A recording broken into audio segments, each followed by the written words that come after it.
Our youth face an uncertain future with growing unemployment and hopelessness. This suggests that the dividend of democracy, such as economic prosperity and social justice, remains elusive.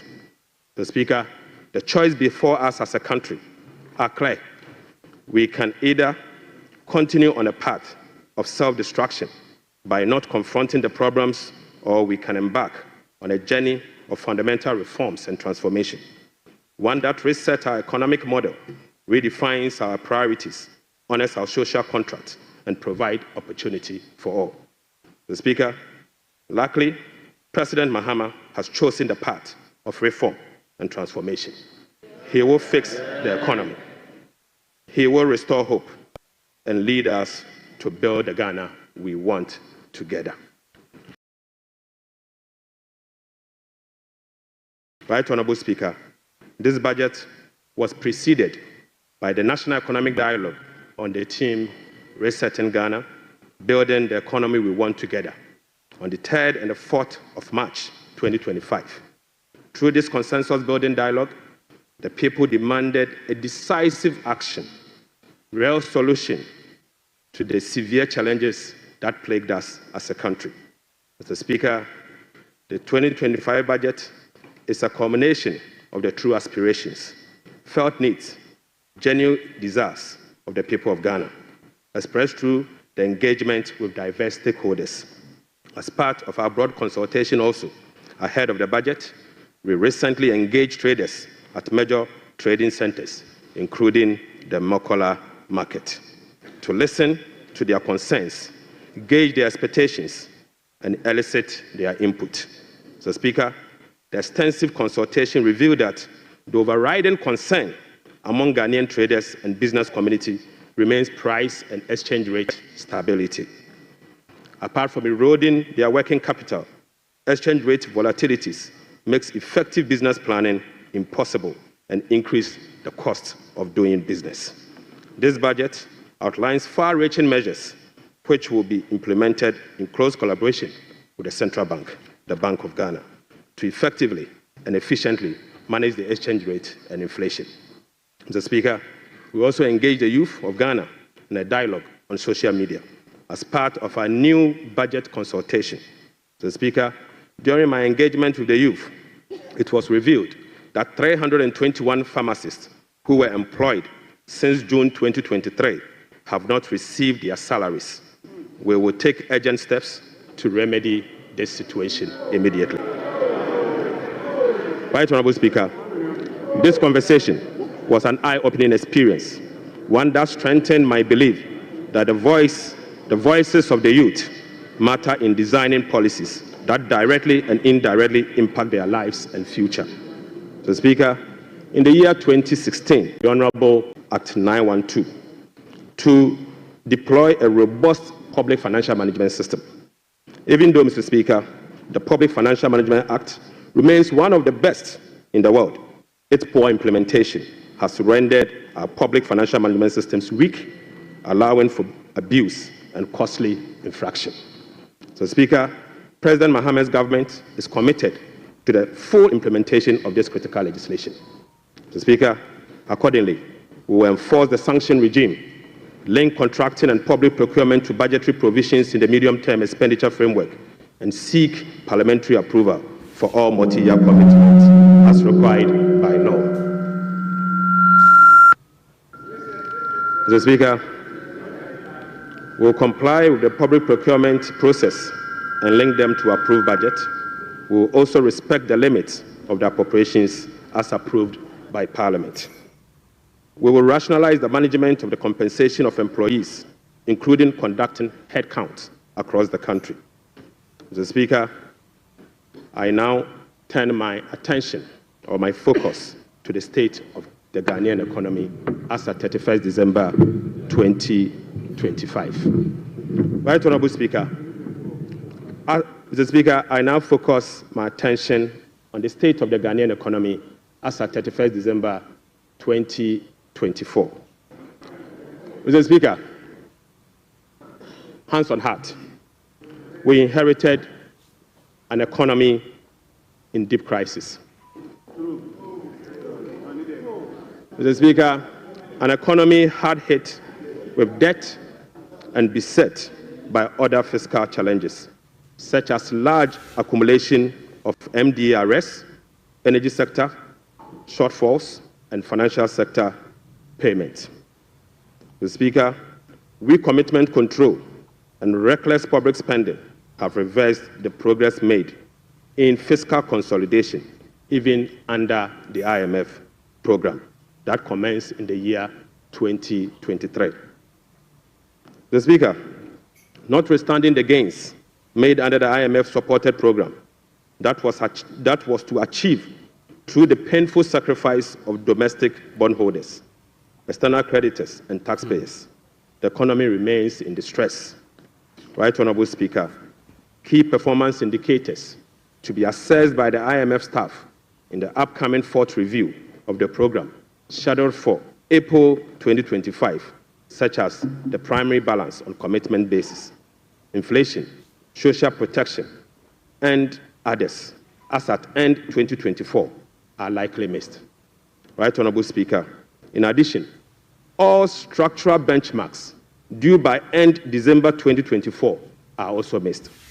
So, Speaker, inflation worsened in the year 2024 from 23.2% in the year 2023 to 23.8% in 2024. So, Speaker, the 2024 end period inflation also exceeded the budget target of 15% by 8.8 percentage points and the IMF central target of 18% by 5.8 percentage points. Unfortunately, this has triggered a discussion with IMF under the monetary policy consultation clause. Right Honorable Speaker, the primary balance on commitment basis worsened from a deficit of 0.2% of GDP in the year 2023 to a deficit of 3.9% in the year 2024. Mr. Speaker, the primary balance on commitment basis target for 2024 was a surplus of 0.5% of GDP. Sadly, the previous government recorded a deficit of 3.9 percentage point of GDP. This presents a slippage of a whopping 4.4 percentage points.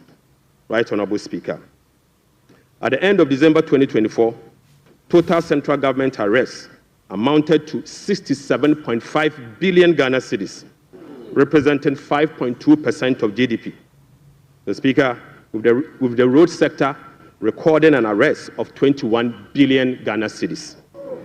The Speaker, when I assumed office on the 23rd of January 2025, my office was inundated with requests for payment from many contractors and suppliers. To ascertain the total arrests and outstanding payment for all MDAs, the Ministry of Finance decided to formally request all MDAs on the 28th of January 2028 to submit information on all arrests and outstanding claims for validation. Subsequently, Mr. Speaker, the Ministry of Finance held a special hearing with the MDAs to validate the arrests that were submitted for payment.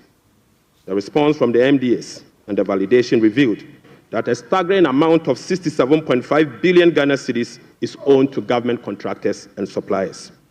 Mr. Speaker, this consists of MDA's outstanding interim payment of invoices worth 49.2 billion and bank transfer advice at the Controller Accountant General worth 18.3 billion Ghana cedis.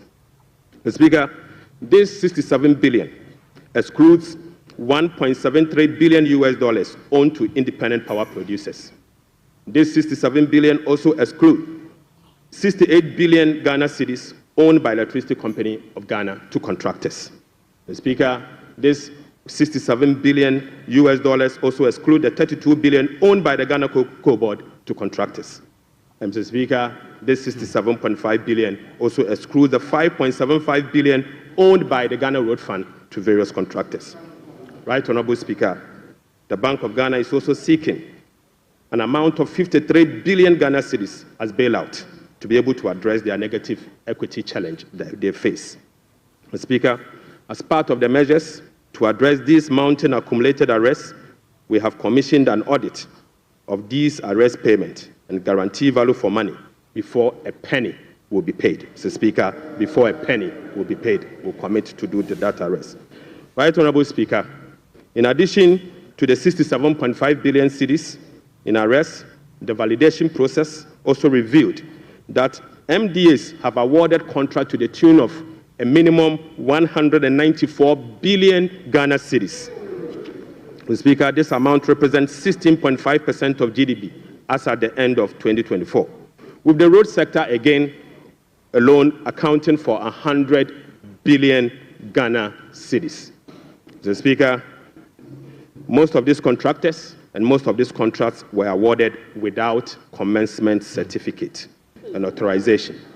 Mr. Speaker, this is in blatant violation of the Public Financial Management Act 921.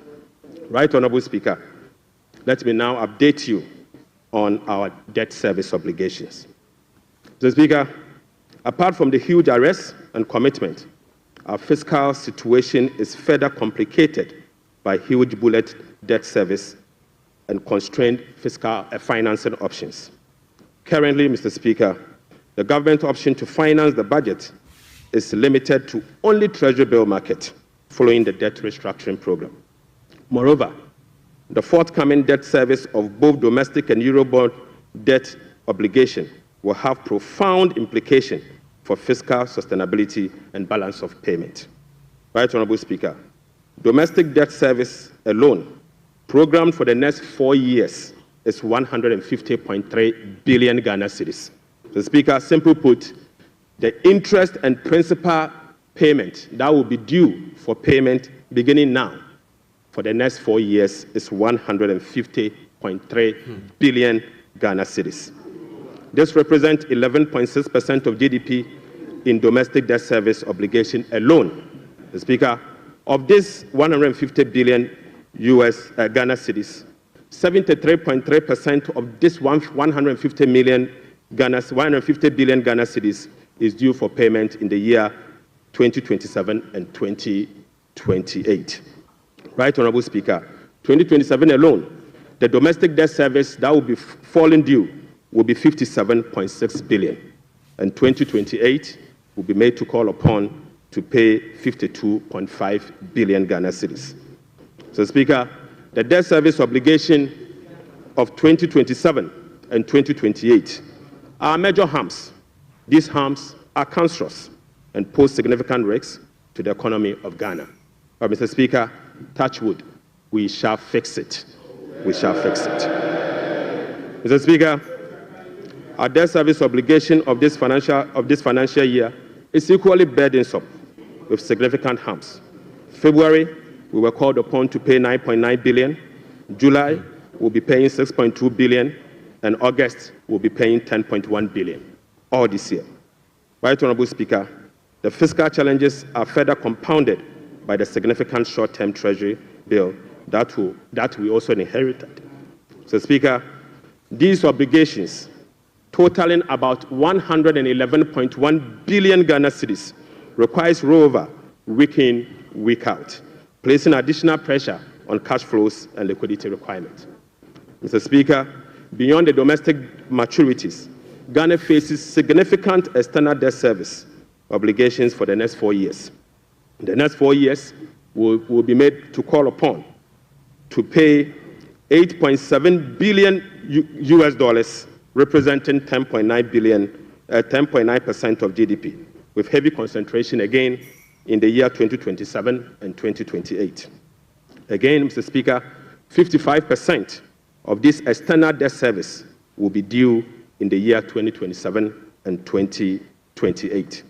Right Honorable Speaker, in the year 2027, we'll be made to pay $2.5 billion, and 2028, we'll have to again pay $2.4 billion. Right Honorable Speaker, it seems the debt restructuring undertaken by the previous administration was designed to make 2027 and 2028 debt repayment heavy, sadly. So, Speaker, I don't know how come we sat and allowed that design to happen. So, Speaker, that is cancerous. But I can assure you, we will fix it. Mr. Speaker, In spite of all this upcoming domestic and external debt service obligation, no buffers were built to cushion this unprecedented debt service burden.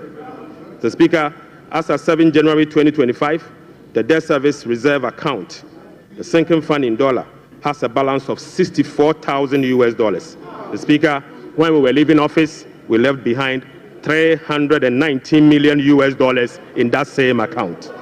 Mr. Speaker, the debt service reserve CD account had an amount of 143 million Ghana cedis. Right, Honorable Speaker, when we were leaving office, the balance was 430 million Ghana cedis.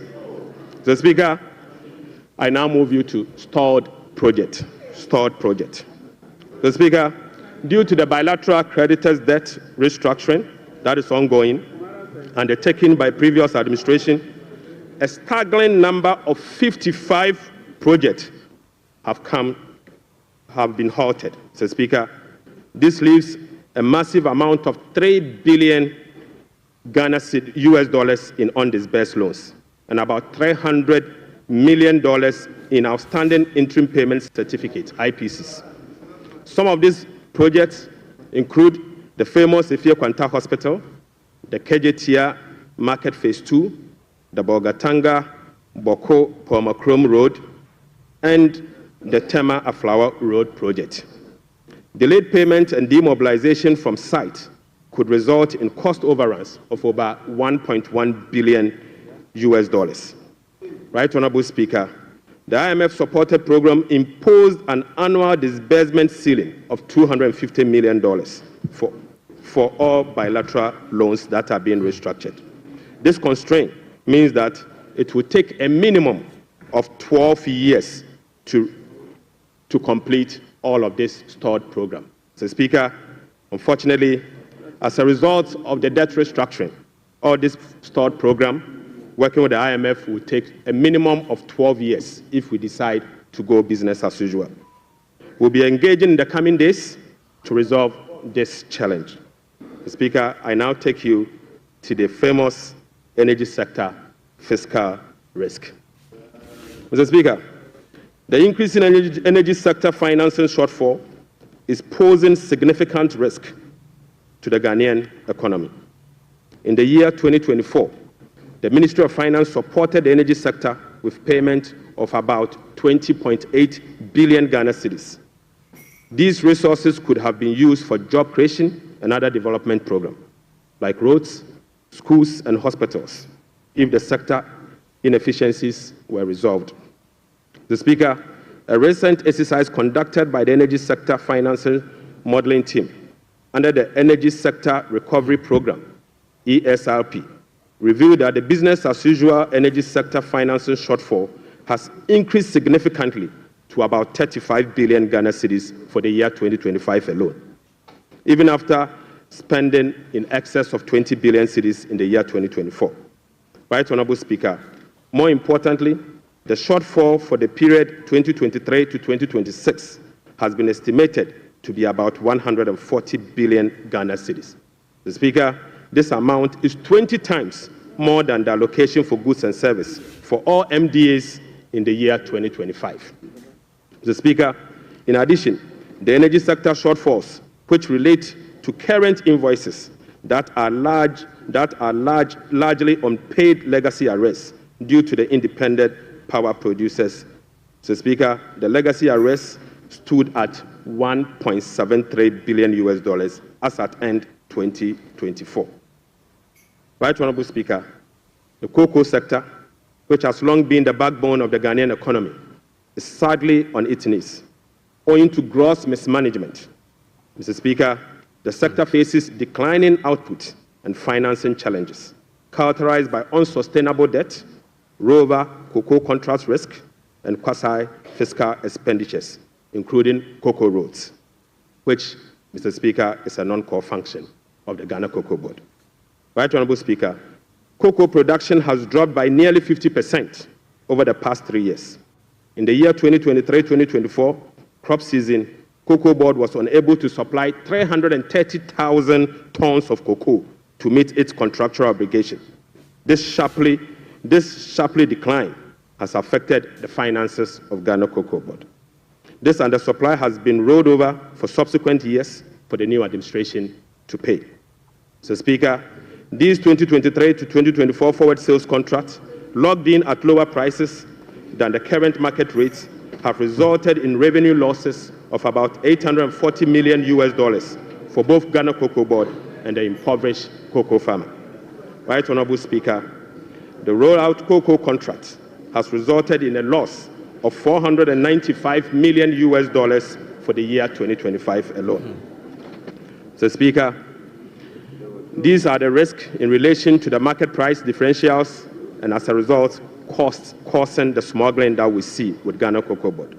Mr. Speaker, Cocoa Board outstanding debt amount to 32 billion Ghana cedis, of which 11.92 billion is due to be paid in the year 2025.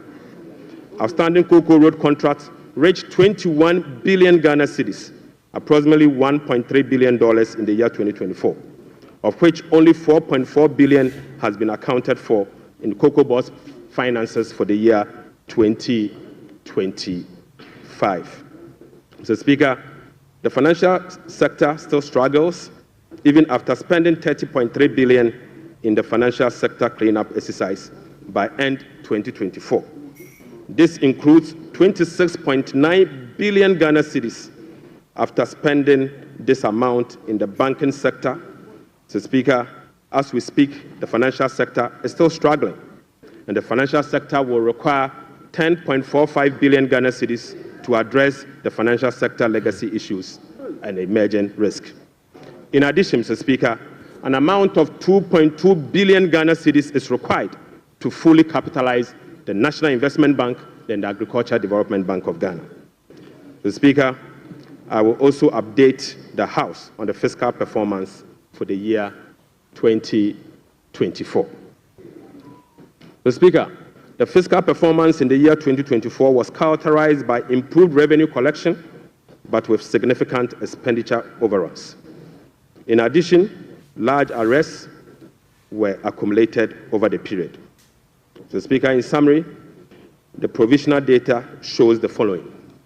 1, primary balance on commitment basis, the key fiscal anchor of the IMF program, worsened from a deficit of 0.2% of GDP at the end of 2023 to a deficit of 3.9% of GDP at the end of the year 2024.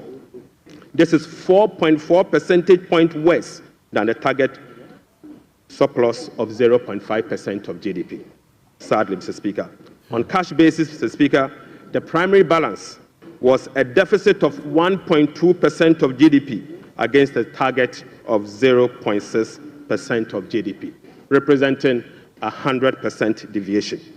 Mr. Speaker, the overall fiscal balance on commitment basis for 2024 was a deficit of 7.9% of GDP against a target of 4.2% of GDP, while the overall fiscal balance on cash basis was a deficit of 5.2% of GDP against a target of 5.3% of GDP. Total revenue and grant amounted to 186.6 billion Ghana cedis, or 15.9% of GDP, 5.3% above the revised target of 177.2 billion Ghana cedis, or 17.4% of GDP. The performance was mainly driven by higher than programmed oil and gas receipt and higher non-oil tax revenue collection. Total expenditure on commitment basis, including discrepancies, amounted to 279.2 billion, or 23.7% of GDP. This is 27.1% above the budget provisions of the year 2024, Mr. Speaker. The primary balance on commitment basis, including discrepancies, amounted to 232.4 billion, or 19.8% of GDP. This is 35.3% above the target of 171.7 billion, or 16.8% of GDP.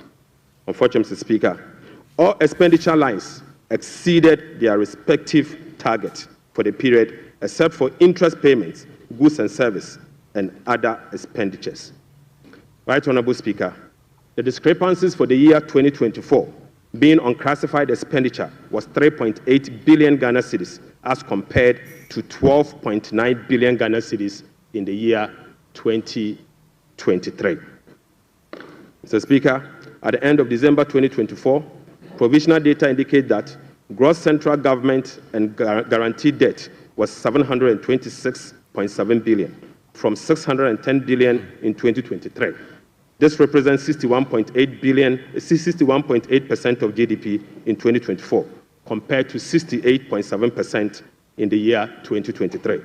Mr. Speaker, it is instructive to note that the debt to GDP ratio and the dollar component of our debt that has come down, that has reduced, is as a result of the 37% haircut on principal of Eurobond debt under the debt restructuring. Mr. Speaker, it is important to know that. Mr. Speaker, Right Honourable Speaker, it is instructive to note that the debt to GDP that has reduced is as a result of the 37% haircut on principal and interest that were given to Eurobond bondholders. So, Speaker, you may recall that the government commenced the debt restructuring program in the year 2022 to restore debt sustainability and economic stability. As of now, the restructuring process is approximately 93% completed. The remaining 7% relate to debt of $2.7 billion owed to commercial creditors. We are committed to completing the remaining debt restructuring as soon as possible. So, Speaker, real sector development in the year 2024.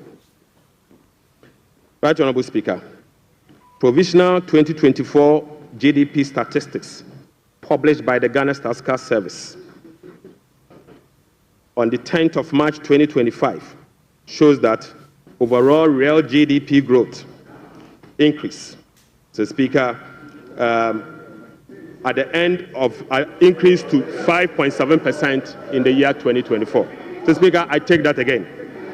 The Speaker, provisional 2024 GDP statistics published by the Ghana Statistical Service on the 10th of March 2025 show that overall GDP growth grew by 5.7% of GDP in the year 2027, compared to the growth rate of 3.1% recorded over the same period.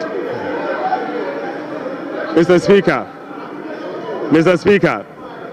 the key driver of this growth was largely coming from gold mine. Mr. Speaker, including Galamsey. Including Galamsey. Mr. Speaker, Galamsey growth cannot be sustainable. Mr. Speaker, non-oil GDP growth. Mr. Speaker, the non-oil GDP grew by 0.6% in the year 2024, compared with the growth rate of 3.6% recorded in 2023.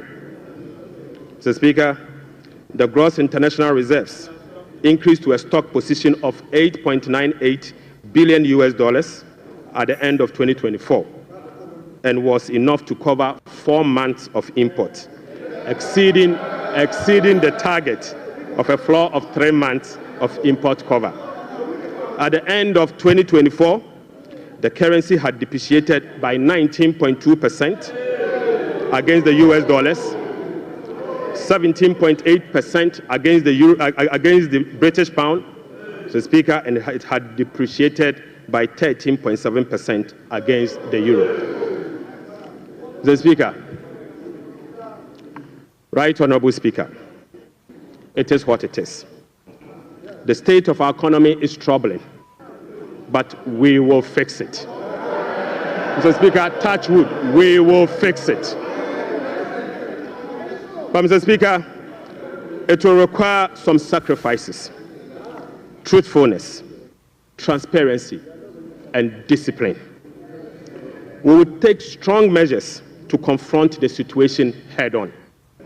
Mr. Speaker, the sacrifice must come from all stakeholders, beginning with with the government. So, Speaker, His Excellency the President appreciates this and has led the charge by significantly downsizing his government from the Elephant 88 to the Umbrella 60.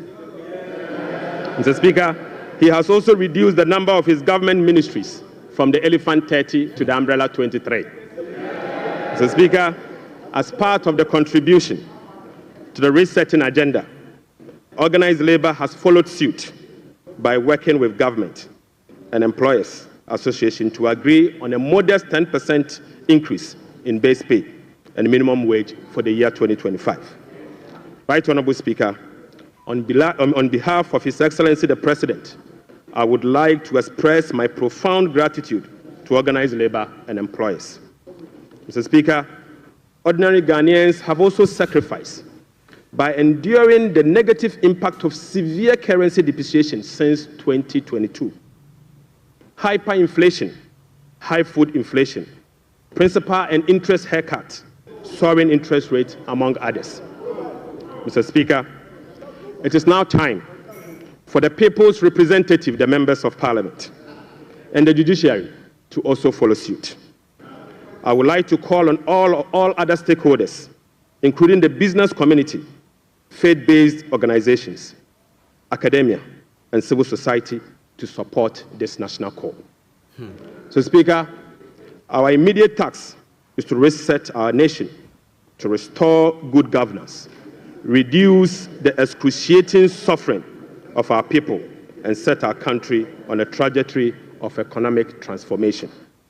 So, Speaker, our vision is to build a prosperous and a democratic state, anchored on the principles of freedom and justice, providing equal opportunities for all. So, Speaker, through this vision, we will work together to build the Ghana we want. Right Honorable Speaker, the resetting agenda will be anchored on the following.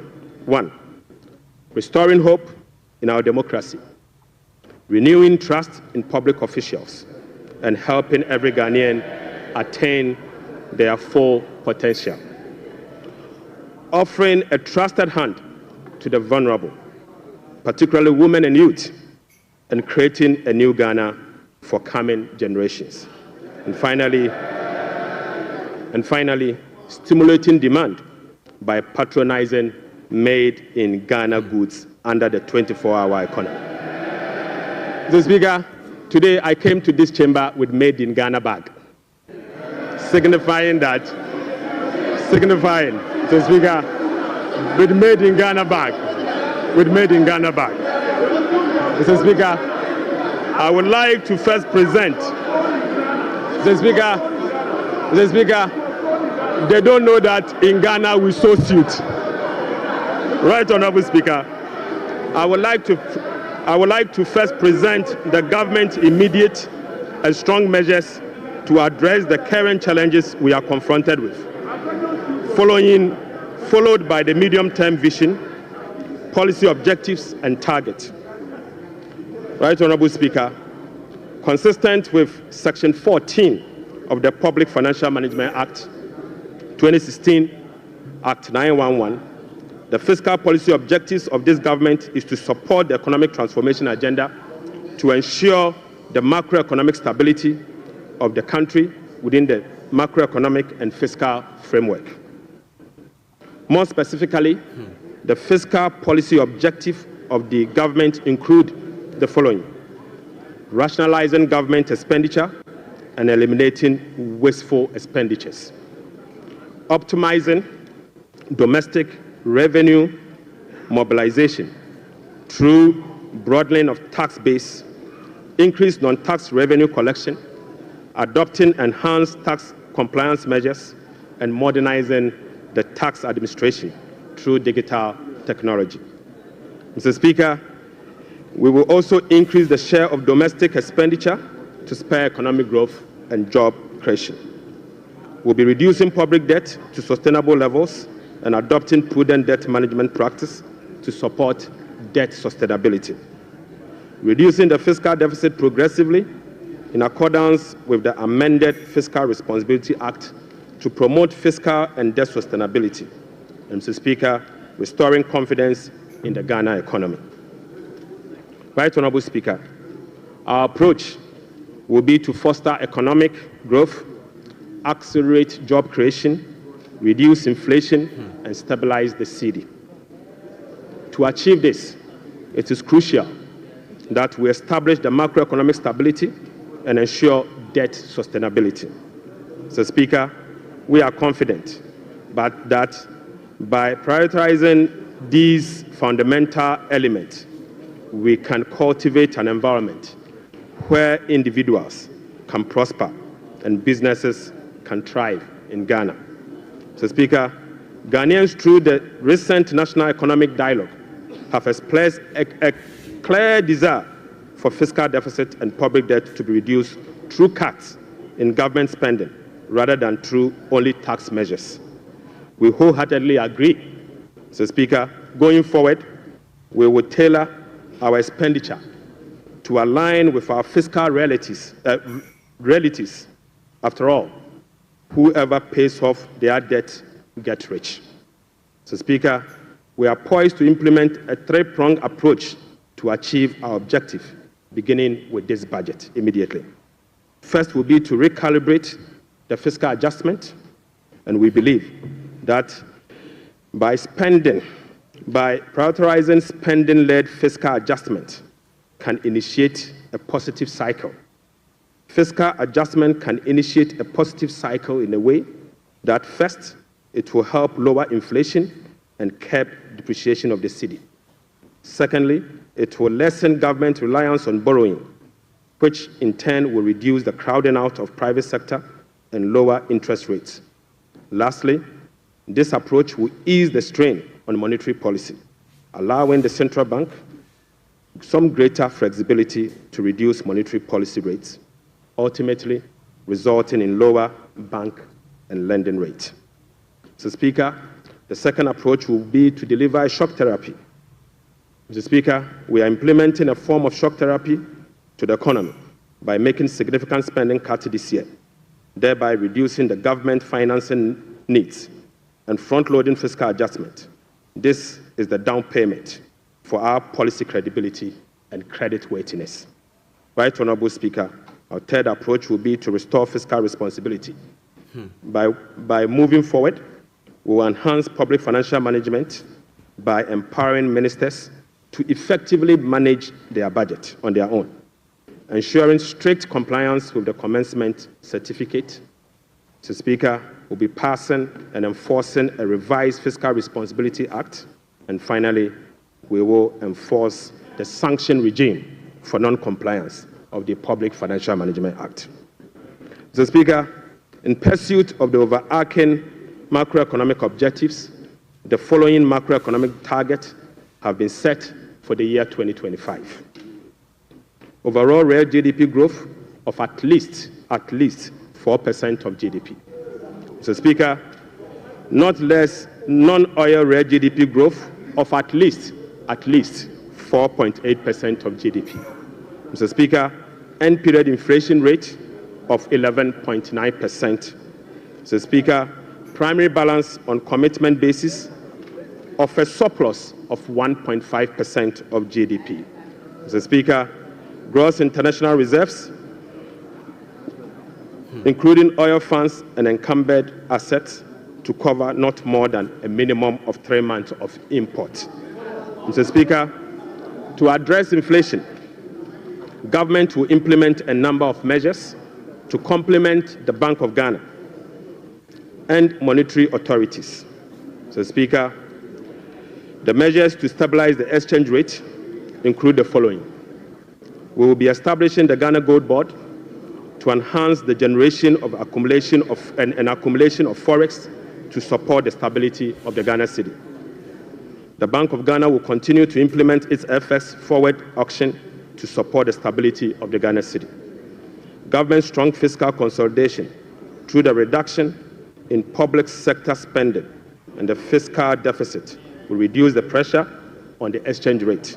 Mr. Speaker, our import substitution drive under the 24-hour economy involving domestic production of key products originally imported will reduce import and related FX requirements, boding well for FX stability.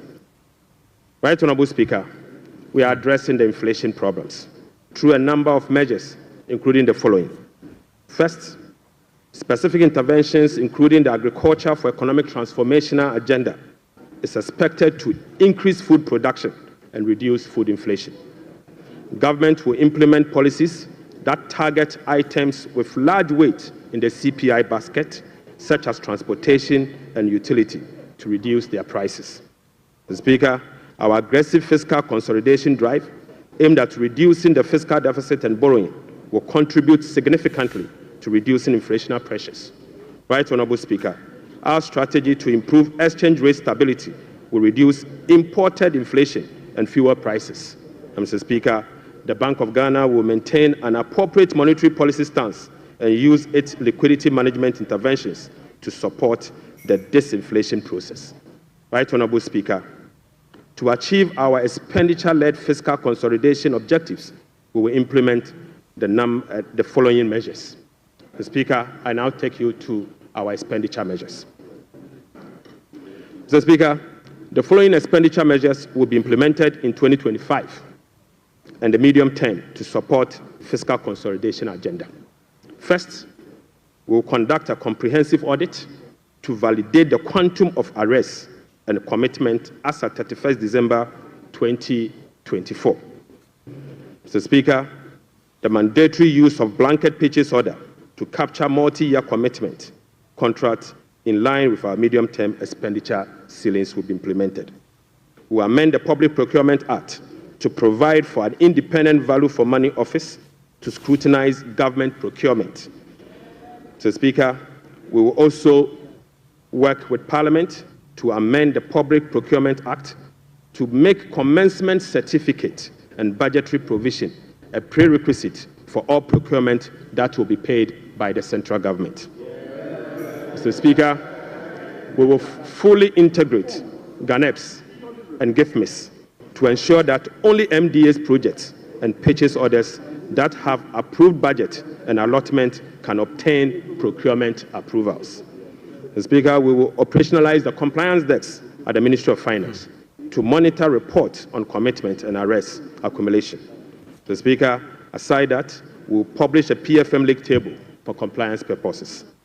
We will strictly enforce sanctions under the sections 96 to 98 of the Public Financial Management Act for breaches of the PFM Act, specifically those that relate to arrest accumulation and commitment control. Right, Honorable Speaker, we will cut waste, and we will cut it very deep. Mr. Speaker, in this regard, we have selected expenditure items including the Ghana Cares, the U-Start, One District, One Factory for complete elimination. Mr.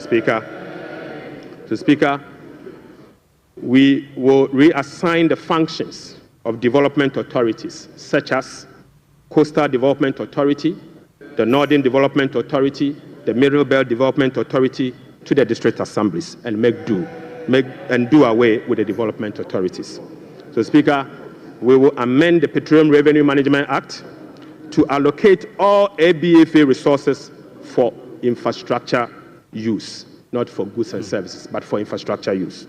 So, Speaker, the National Health Insurance will receive full allocation under the earmark funds capping and realignment act. So, Speaker, the road fund will receive full allocation under the earmark fund and capping and realignment act.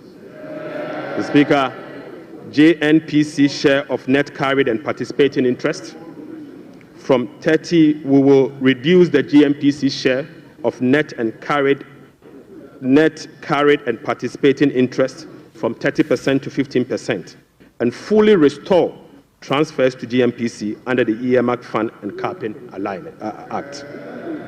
Right, Honorable Speaker, we'll be amending the Mineral Income and Investment Fund Act to ensure that 80% of the royalties originally maintained by MIF is transferred to the Consolidated Fund for Infrastructure Development.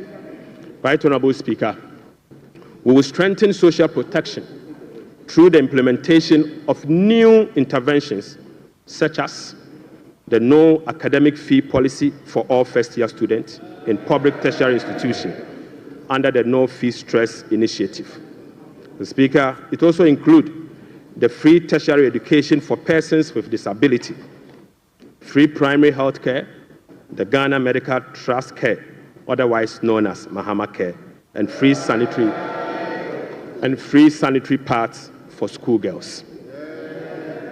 Mr. Speaker, to address the energy sector challenges, including reducing the quantum of large energy sector shortfalls, the following energy sector recovery program interventions will be implemented this year. First, Mr. Speaker, ECG and NEDCO will implement a number of measures, including metering and implementation of private sector participation. Mr. Speaker, we'll also implement the liquid fuel to gas swap through an increase in N-gas supply from 60 mmSC per day to 100 mmSC to take advantage of cheaper gas prices and others. Mr. Speaker, we will complete the IPP capacity renegotiation to generate some savings through negotiated lower fixed capacity charges and variable O&M charges. Mr. Speaker, as agreed with the IMF by the previous administration, we will implement the following ESRP measures to achieve the structural benchmark of the IMF program.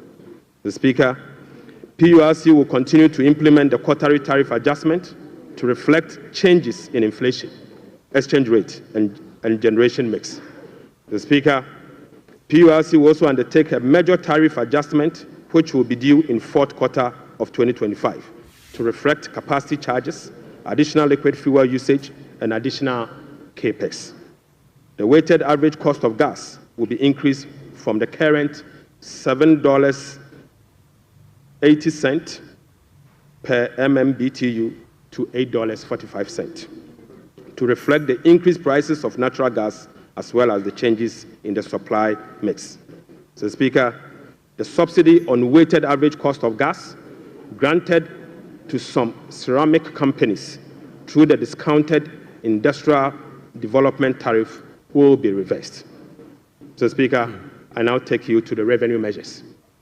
Mr. Speaker, in proposing some revenue measures to achieve the 2025 fiscal target for your consideration, I'll first take you to the IMF requirement. Mr. Speaker, this measure is inconsistent with our commitment under the IMF-supported program to observe a non-oil tax revenue effort of 0.6% point of GDP annually as part of the measures to improve domestic revenue mobilization and achieve our debt sustainability target over the medium term.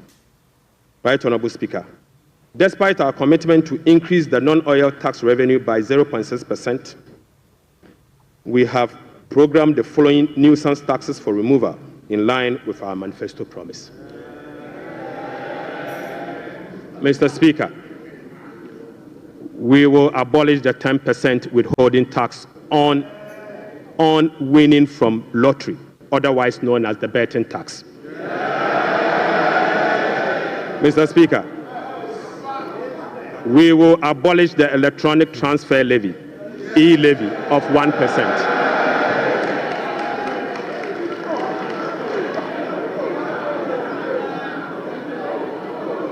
Mr. Speaker, we will abolish the 10% withholding tax on betting. We will abolish the electronic transfer levy, E-Levy, of 1%. We will abolish the emission levy, otherwise as in Wusie tax. We will abolish the VAT on motor vehicle insurance policy.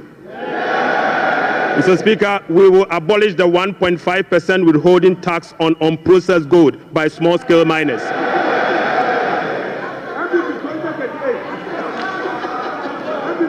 Mr. Speaker, the removal of these taxes will ease the burden on households and improve their disposable income.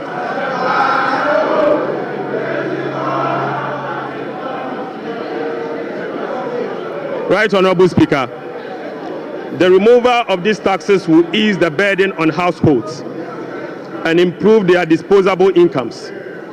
In addition, it will support business growth and improve tax compliance.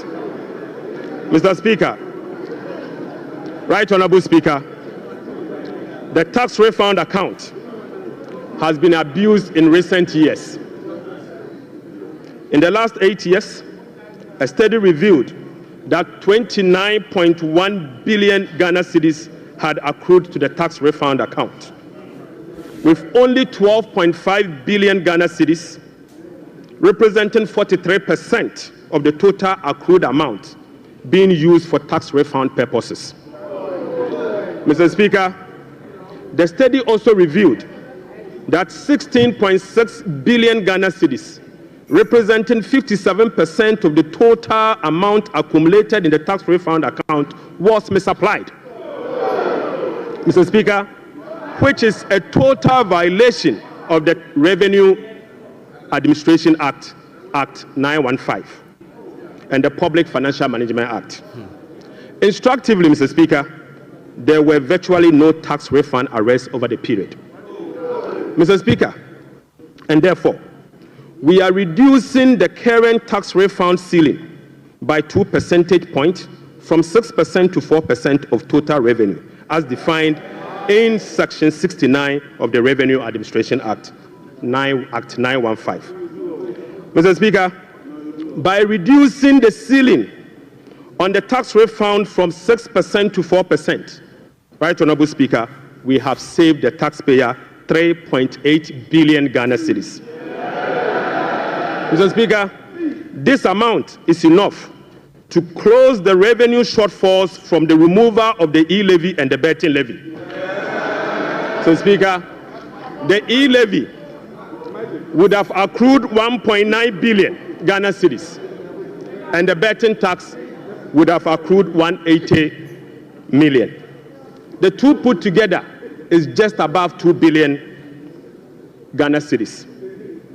By reducing the tax refund account from 6 to 4, it is enough to remove this tax, and a savings will be provided to take care of social interventions.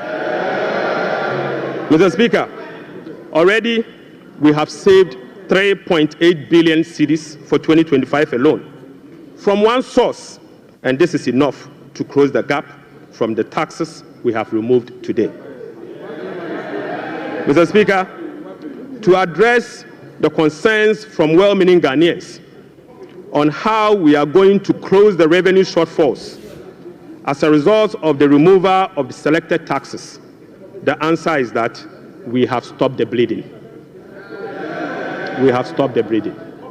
Mr. Speaker, accordingly, with this budget, we will amend the Revenue Administration Act 2016, Act 915.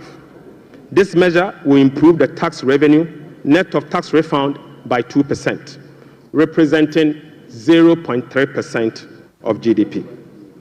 Mr. Speaker, in line with government policy, the 2025 minimum wage, recently negotiated with the National Tripartite Committee, will be zero rated. This is consistent with our resolve to protect the poor and the vulnerable.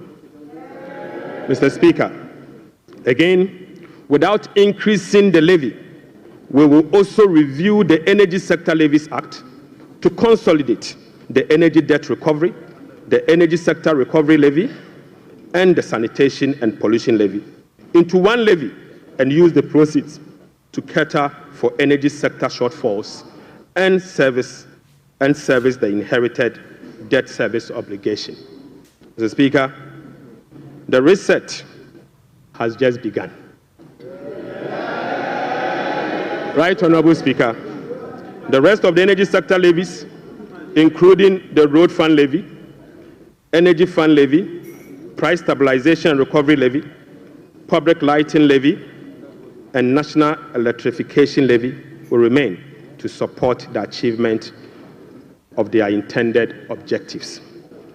Right Honourable Speaker, Ghana has not sufficiently capitalized on the benefits of its extractive sector to generate revenue to support development and diversification.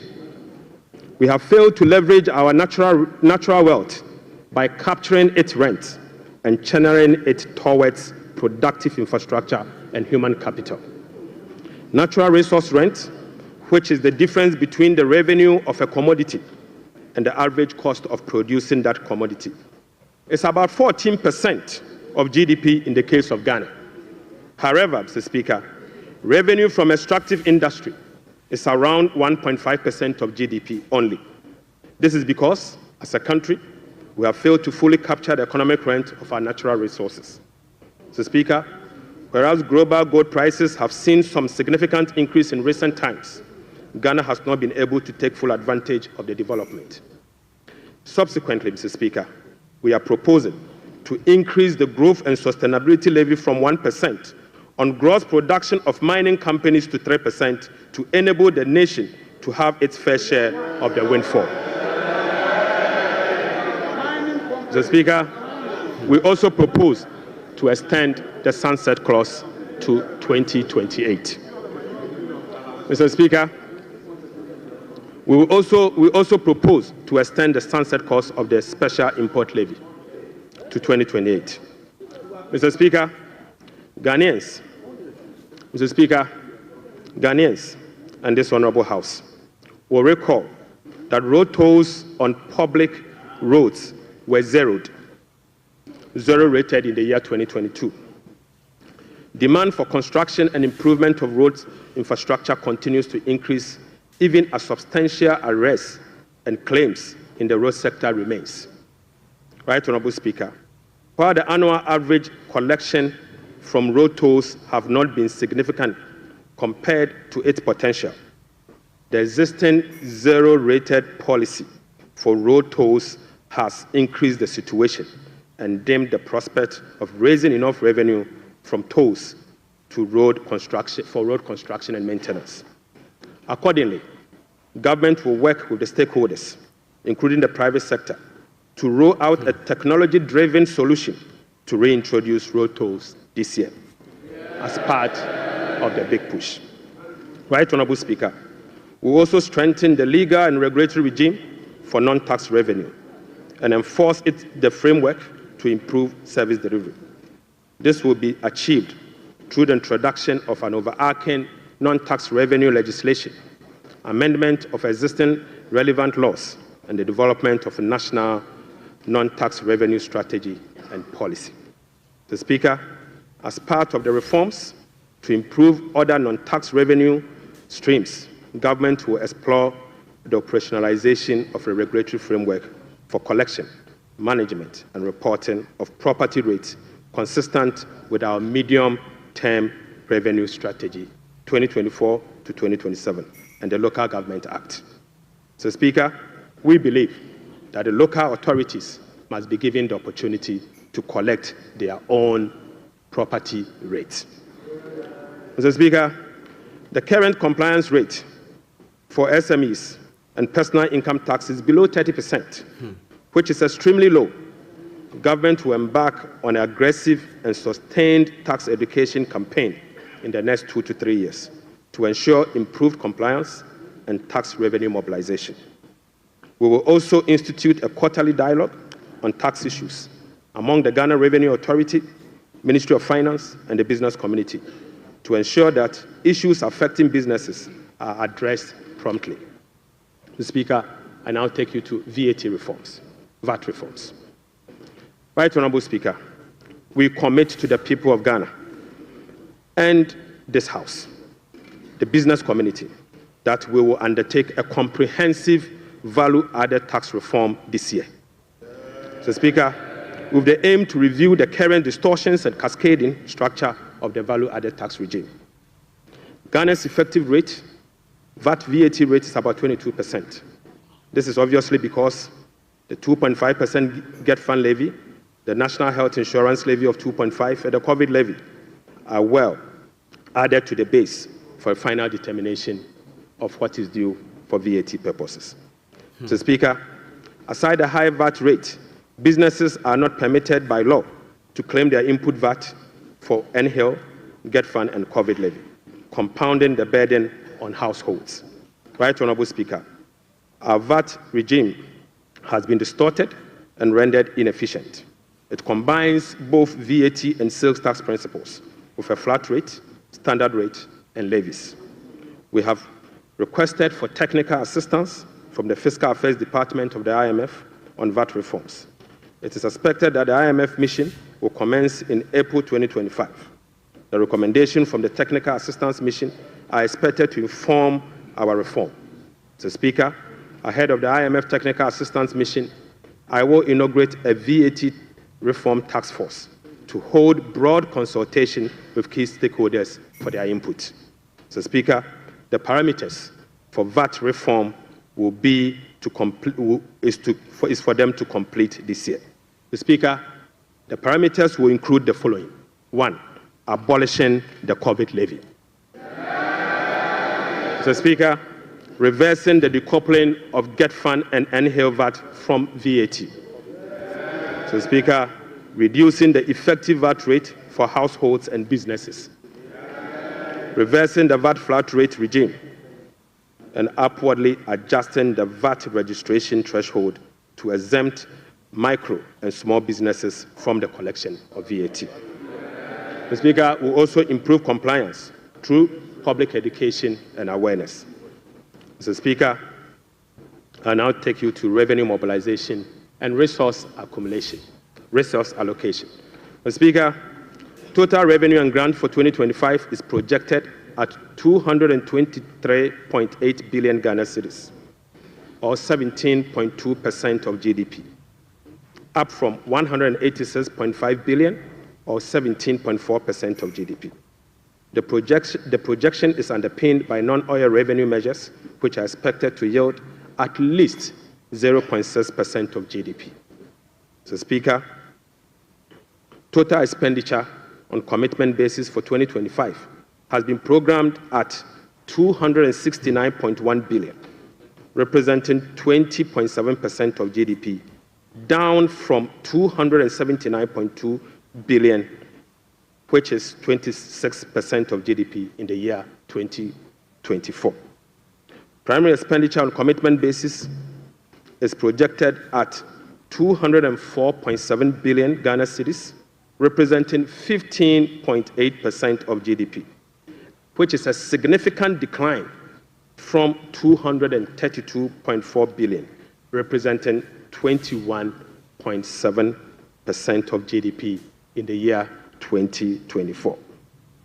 Mr. Speaker, based on the resource allocation from 2025 fiscal year, the total appropriations for the year ending 31st December 2025 is 290,971,212,435 billion Ghana cedis.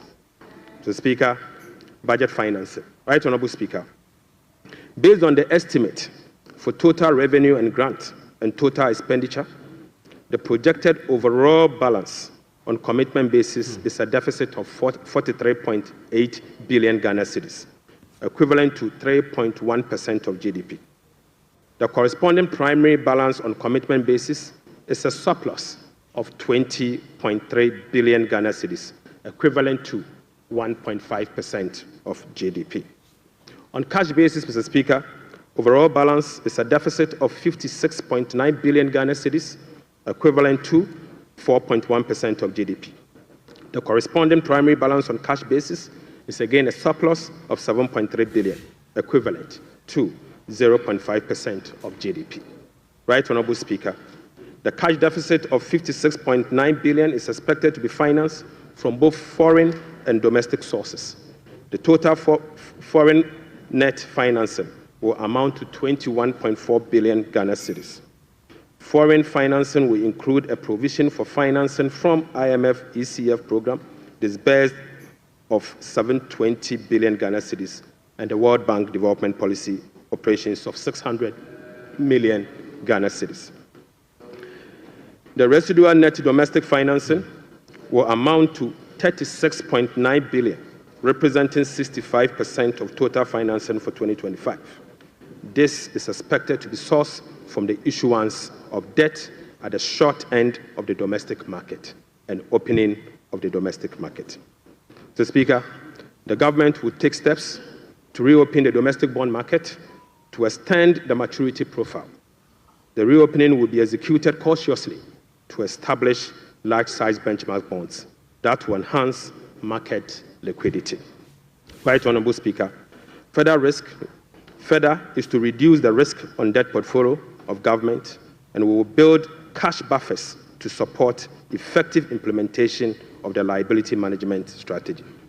Mr. Speaker, this will help smoothen the redemption profile and mitigate refinancing risk associated with Ghana's debt portfolio.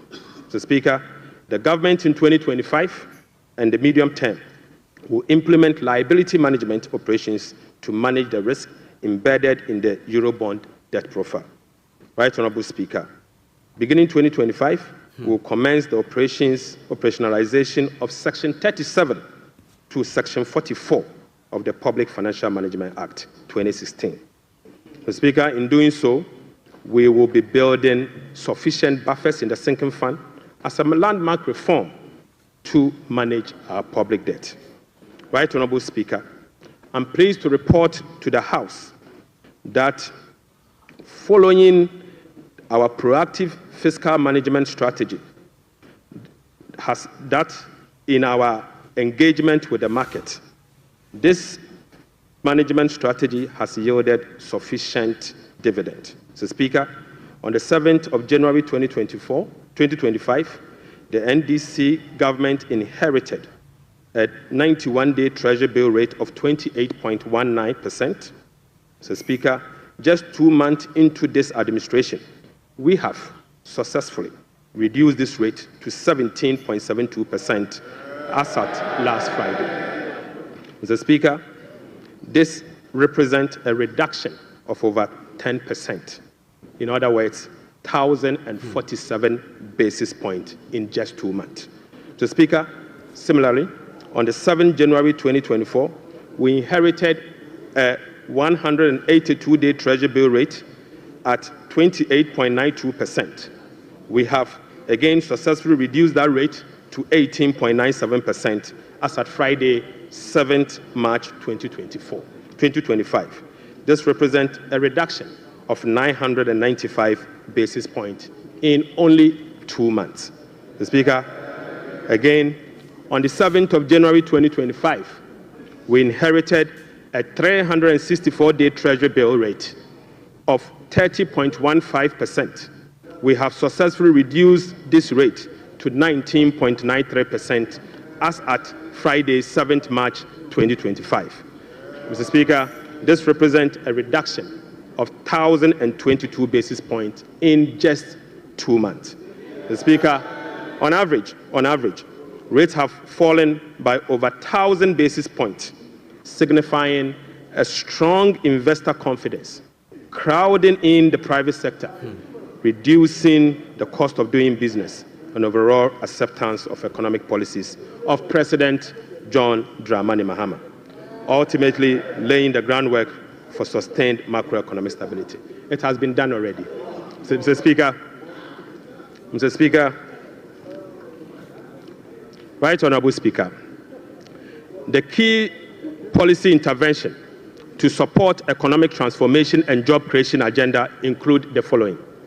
Mr. Speaker, the 24-hour economy aimed at stimulating economic growth by creating an enabling environment for businesses and institutions to operate 24/7 in 3 shifts of 8 hours each to boost production, promote productivity, and generate well-paying jobs.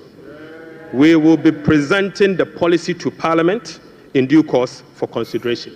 Accordingly, Mr. Speaker, the Labour Act, the GIPC Act, and other enabling legislations will be reviewed to support the 24-hour economy policy. Right Honourable Speaker, we will roll out the implementation of the $10 billion Big Push policy for strategic infrastructure development to open up the country and drive sustainable economic growth. Right Honourable Speaker, the Ghana Gold Board will be established in the course of the year and as soon as possible. So, Speaker, we will stabilize the Ghana cedi and provide stability to the macroeconomy. We will implement an economic transformational agenda underpinned by structural reforms anchored on promoting modernized agriculture, agribusiness, and value addition for import substitution, export, and job creation. Mr. Speaker, we will complement monetary policy with fiscal and real sector policies to reduce inflation. Food inflation will be reduced through the implementation of the Agriculture for Economic Transformation agenda anchored on our 24-hour economy. Right Honourable Speaker, we will undertake key structural reforms to support inclusive economic growth, fiscal and debt sustainability, sound public financial management, efficient public service delivery, and good governance. The Speaker will restructure the Bank of Ghana to strengthen its independence and operationalize its efficiency mandate. Mr. Speaker, we will ensure that social protection is adequately catered for in the course of the year. We will use government procurement to drive Made in Ghana agenda to promote production and consumption of Made in Ghana goods. Right Honourable Speaker, to demonstrate this agenda, as I said, I came to this House with a presentation of a bag proudly made in Ghana by Horseman. Mr. Speaker, this should be encouraged. Right Honourable Speaker, beginning this year, we will formalize the export of Ghanaian labor to other countries. We will ensure a structured and beneficial system for Ghanaian workers seeking employment abroad and create safer legal pathway for them to work in foreign countries whilst protecting their rights and welfare. Mr. Speaker, this will also reduce illegal migration, prevent worker exploitation, and maximize the economic benefits of remittance and boost foreign exchange earnings. Mr. Speaker, I now take you to how these resources will be allocated in the year 2025. Mr. Speaker, we will provide a cedi equivalent of $279 million as a revolving fund for the Ghana Gold Board to be able to purchase and export at least 3 tons of gold per week from small-scale miners.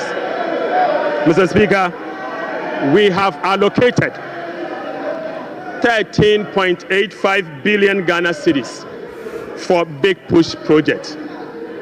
Mr. Speaker, we have allocated 13.85 billion Ghana cedis for the Big Push program.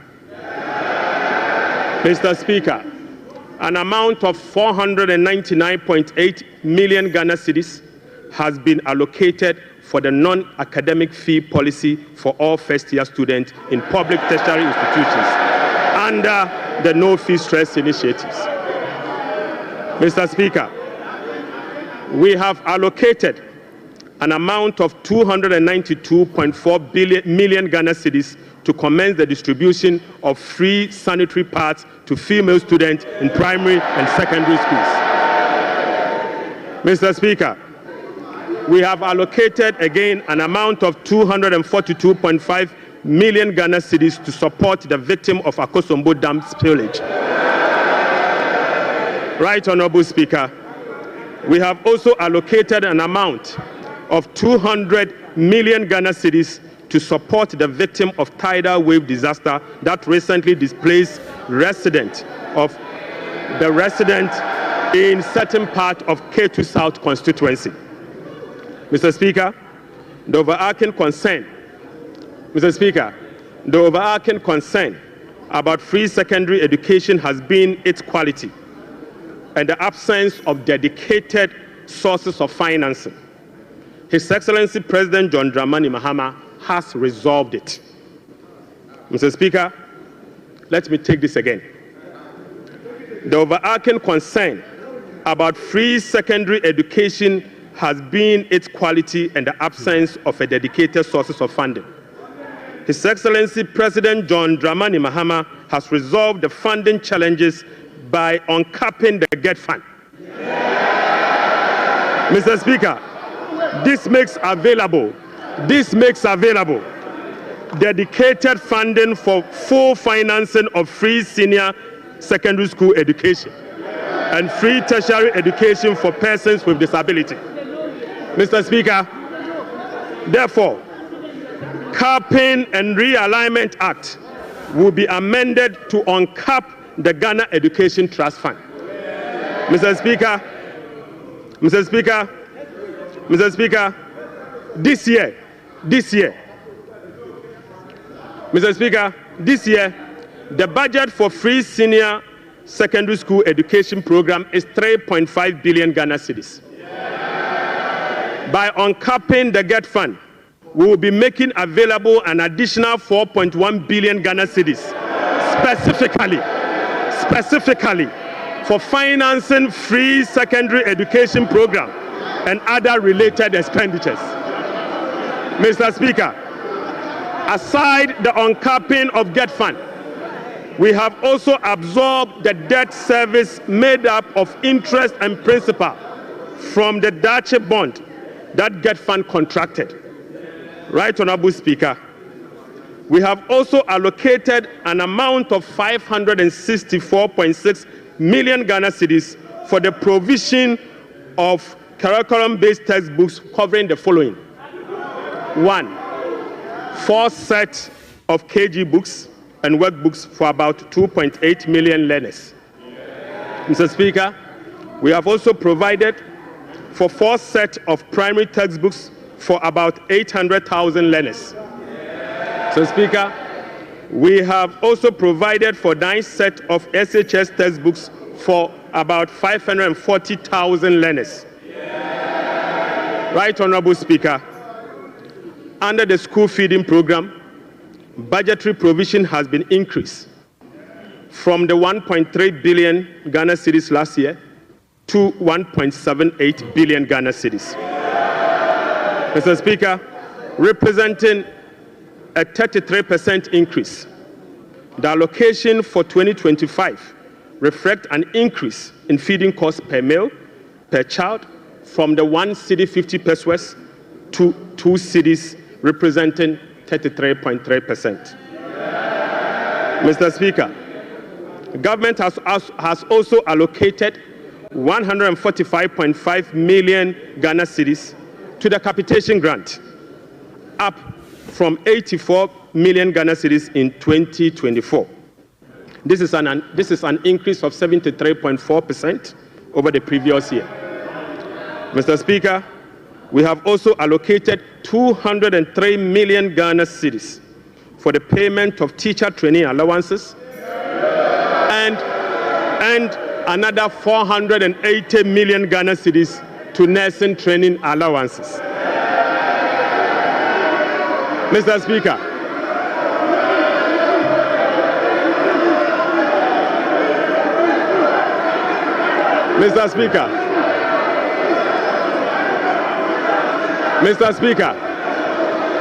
we have uncapped the National Health Insurance Levy. Mr. Speaker,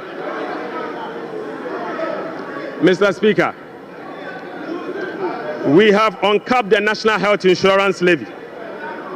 An amount of about 10 billion Ghana cedis has been programmed for the National Health Insurance Scheme. And this amount is expected to be used for the following: claim payments, essential medicine, vaccine payment, free primary health care, the Ghana Medical Care Trust, Mr. Speaker, and bridging the USAID financing shortfall. Mr. Speaker, in the year 2025, government will continue to implement reforms and increase budgetary allocation to enhance the implementation of 4 targeted social protection programs, namely National Health Insurance, the LEAP program, the school feeding program, and the capitation grant. Right, Honorable Speaker, under the LEAP program, beneficiaries will be increased from the current 350,000 to 400,000 beginning July 2025. The allocation of 728.8 million Ghana cedis for last year has been increased to 953.5 million Ghana cedis in the year 2025. So, Speaker, we have also uncapped the road fund. An amount of 2.81 billion Ghana cedis has been programmed for the Ghana Road Fund to be used solely for road maintenance. This represents an increase of 155% over the 2024 allocation of 1.1 billion Ghana cedis. 1.1 billion Ghana cedis. Mr. Speaker, we have also allocated an amount of 7.5 billion Ghana cedis to the District Assembly Common Fund. In accordance with our decentralization policy, we propose to Parliament that a minimum of 80% of the funds allocated to the District Assembly Common Fund should be sent directly to the district assemblies to spur economic growth and at the district level to deepen decentralization. Right, Honorable Speaker, I repeat, we have allocated an amount of 7.5 billion Ghana cedis to the district assemblies common fund. Mr. Speaker, in accordance with our decentralization policy and objective, we propose to Parliament that a minimum of 80% of the funds should be sent directly to the district assemblies to spur economic growth at the district level and deepen decentralization. Mr. Speaker, it is worth noting that in a stark contrast to what has happened recently at the District Assembly Common Fund, where only 50% of the released amount are sent to the District Assembly for the purposes of running the assemblies. Mr. Speaker, we have also allocated an amount of 1.5 billion Ghana cedis for Agriculture for Economic Transformation Program, of which Feed Ghana, Ghana Grains Development Project, Vegetable Development Project, and Nkoko Nketenkete are all key components of the program. Right, Honorable Speaker, we have also allocated 51.3 million Ghana cedis as seed fund for the establishment of the Women's Development Bank. Mr. Speaker, we have also allocated 300 million Ghana cedis to the National Apprenticeship Program. Mr. Speaker, I repeat, we have also allocated an amount of 300 million Ghana cedis to the National Apprenticeship Program. Right, Honorable Speaker, we have also allocated an amount of 100 million Ghana cedis to the Edumewura Program. Mr. Speaker, an amount of 100 million Ghana cedis has been allocated to the National Codes Program. Mr. Speaker, another amount of 100 million Ghana cedis has been allocated for the payment of monthly allowance to all assembly members.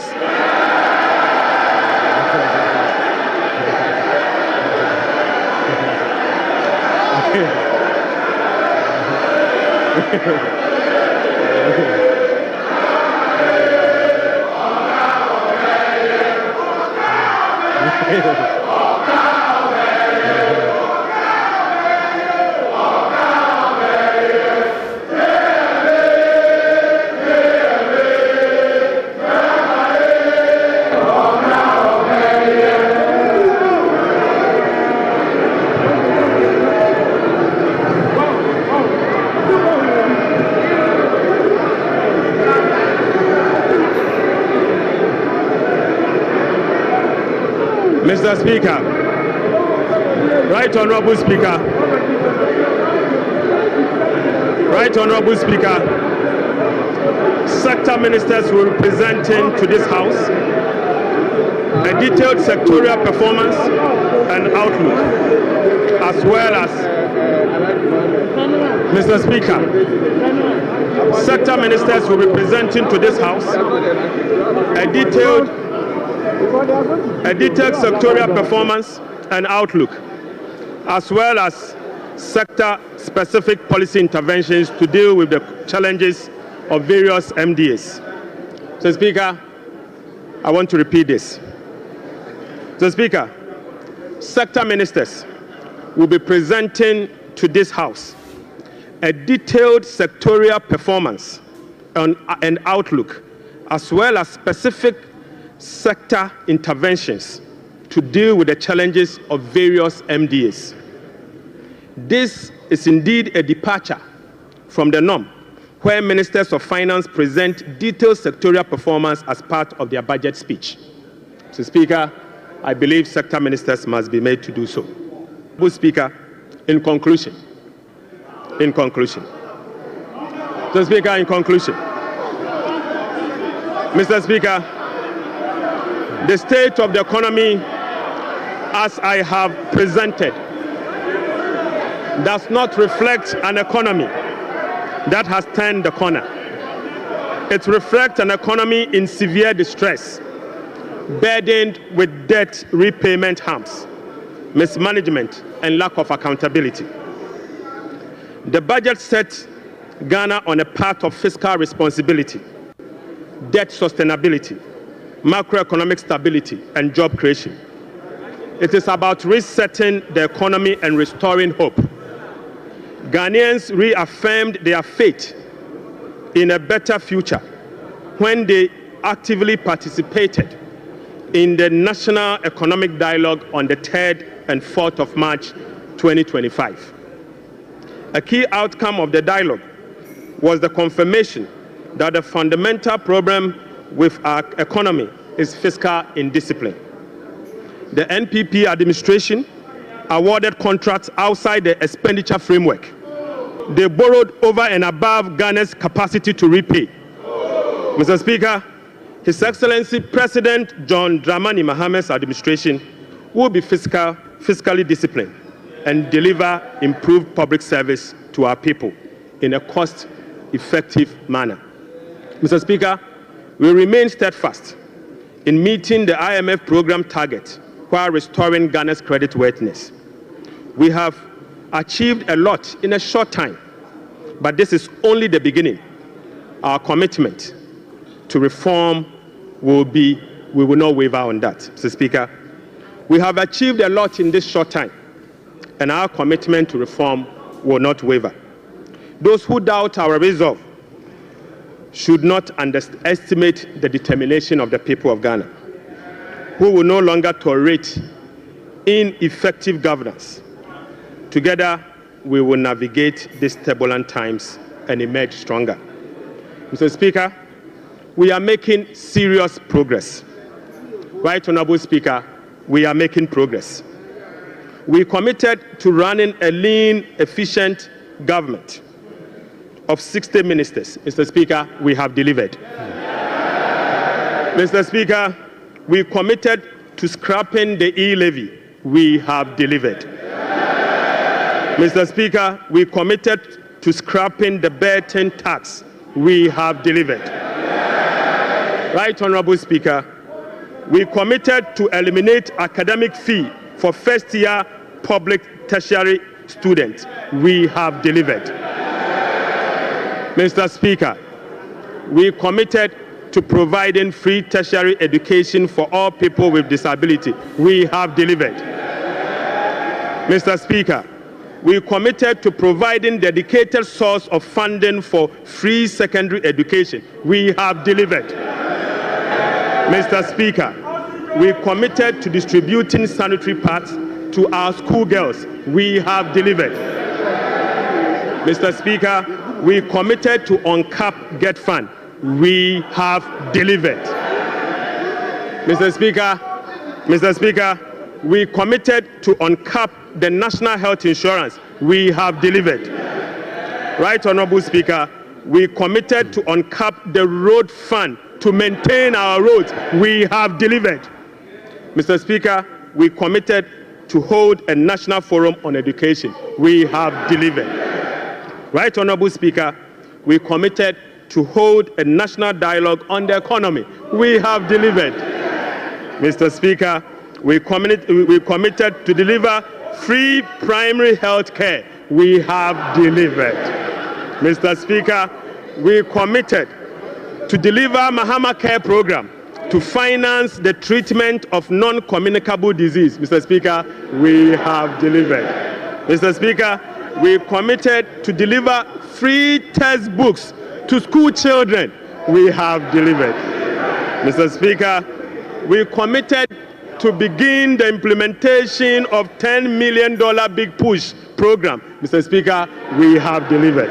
Mr. Speaker, we committed to constitute a review process for our constitution. Mr. Speaker, we are delivering. Mr. Speaker, we committed to build the Ghana we want together. We are delivering.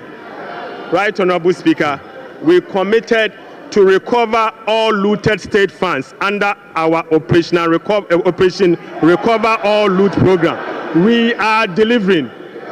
Mr. Speaker, we committed to reset Ghana. We are delivering. Right, Honorable Speaker, I call on Parliament, the business community, civil society, investors, and all citizens to support the bold reforms outlined in this budget. Together, Mr. Speaker, we have the power to build a resilient economy that will help us tackle the challenges we face as a country. This budget is a foundation upon which we will build a more resilient and equitable society. Mr. Speaker, this budget is not just about numbers. It is about a blueprint for growth, stability, and opportunity. With unity and determination, we can restore faith in our economy, foster innovation, and uplift every Ghanaian. Mr. Speaker, with unity and determination, I repeat, we can restore faith in our economy, foster innovation, and uplift every Ghanaian. Right, Honorable Speaker, on behalf of His Excellency the President, I invite this House to join hands with us as we work to build the Ghana we want together. Mr. Speaker, I thank you so much. Idebi Keke.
Honourable members.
Honourable members.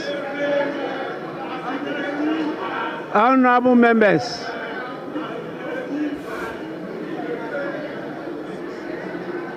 Honourable members.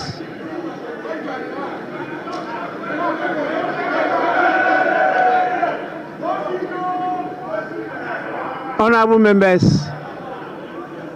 The Minister for Finance has taken 1 hour 40 minutes to make the statement. And I believe by our standing orders, the statement time is ended. We now move on to the commencement of public business. Item 8, presentation of papers. The following papers to be presented. Presentation of papers. The following papers to be presented. 8A by the Minister for Finance. Annual report on the petroleum fund for the 2024 fiscal year.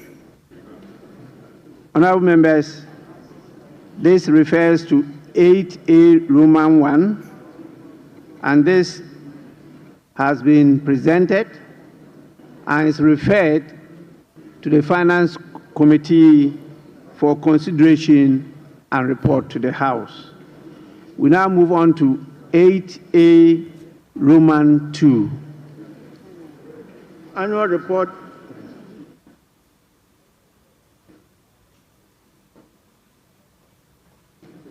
on the collection and utilization of the African Union import levy for the 2024 fiscal year.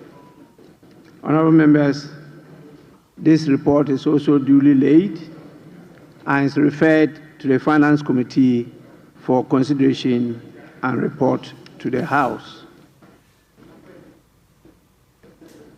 I will now want to hear from the leaders.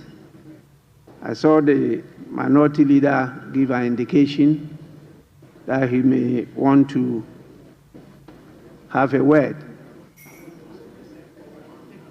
Yes.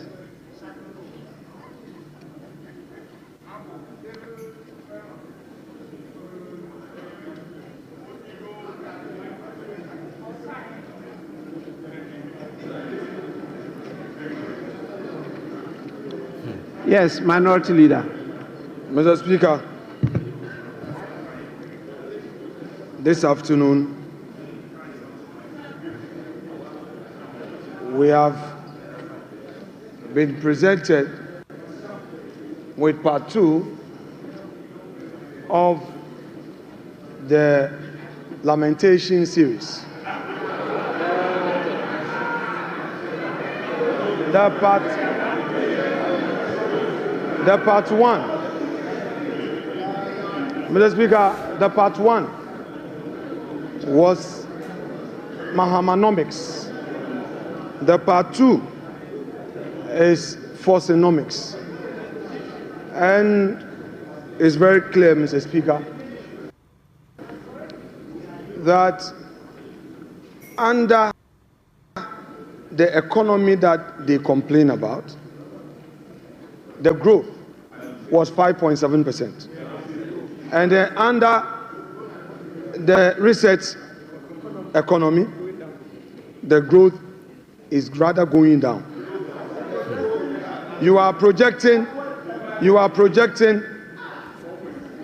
a 4 point something growth. That is what you are doing.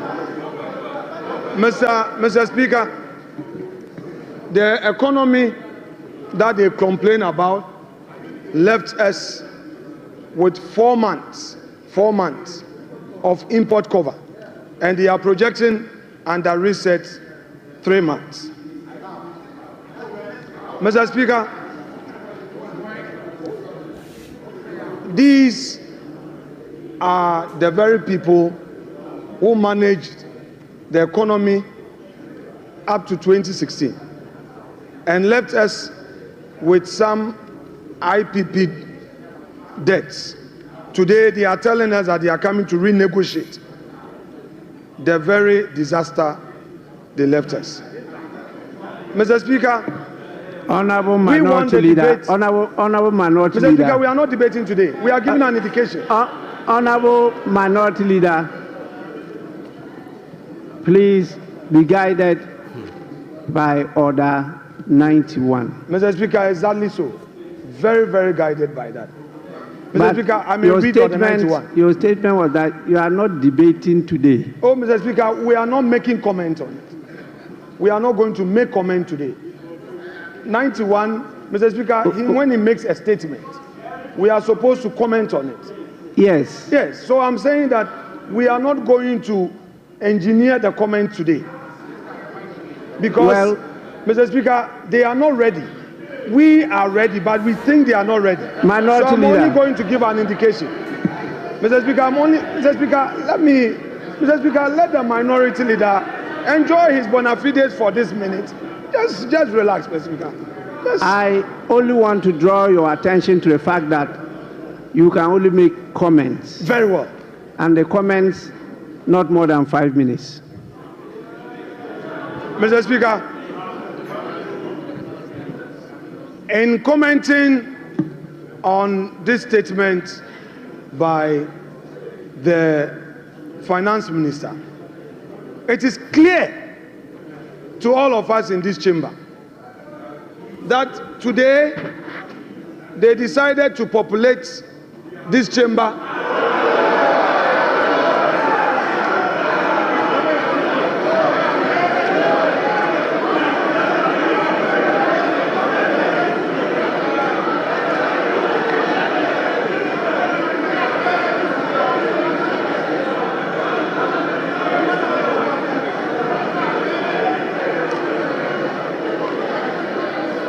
Mr. Speaker, they populated this chamber with their members only to come Honorable Minority and Leader. sing. Yeah, Mr. Speaker. The Minister for Finance did not talk about the population of the chamber. So that is not part of the statement of the Minister. Please.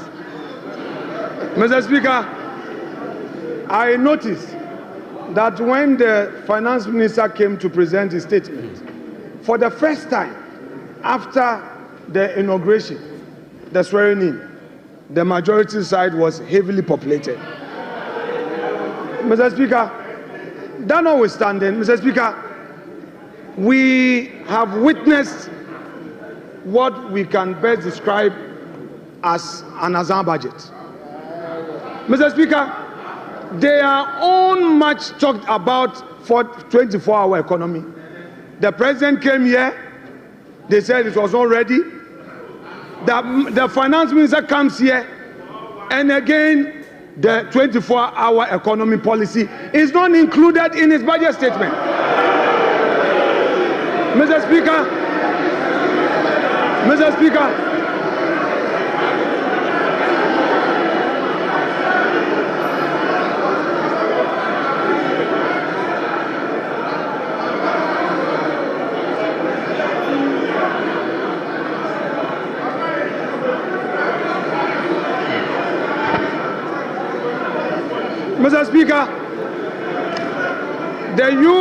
the youth of this country have been waiting for this 24-hour economy policy. The minister tells us the policy will be brought later. Hey, Ato, the policy will be brought later. Mr. Speaker, it is clear that all the jobs they promised the youth of this country was merely an Azan promise. Mr. Speaker, there is no inspiration from this budget. There is no hope in this budget. The repetition of the social intervention programs, Mr. Speaker, and then the minister complained that some contracts at the road sector had no commencement certificate. Go to the Chain Homes Road. There is a road construction on the Chain Homes. there is a new road being constructed to the 10 rooms with a new roundabout. There is no commencement. We did a search. There is no commencement. There is no PP approval. You are doing, Mr. Speaker, you have started construction only at the 10 rooms. Honorable Minority Leader. Honorable Minority Leader. Honorable Minority Leader, please, comments. I have given you a privilege. Don't abuse it. Mr. Speaker, I shall conclude my comment by saying that whereas the Minister of Finance told us that there will be heavy sanctions against all those who go contrary to the PFM Act, under his own administration, the Chain Homes Road is being constructed now. A new runabout is being constructed. Meanwhile, there is no commencement certificate. Meanwhile, there is no PP approval. Mr. Speaker, the sanctions must start with his own ministers. Mr. Speaker, we are ready for our comments. We know they are not ready, but if the minister is going to stay, Mr. Speaker, let us start the comments on this budget statement here and now, because this Azam budget, we cannot allow it to get onto the shelves for Ghanaians to think that there is any hope. Mr. Speaker, there is going to be comment to expose them. Thank you very much.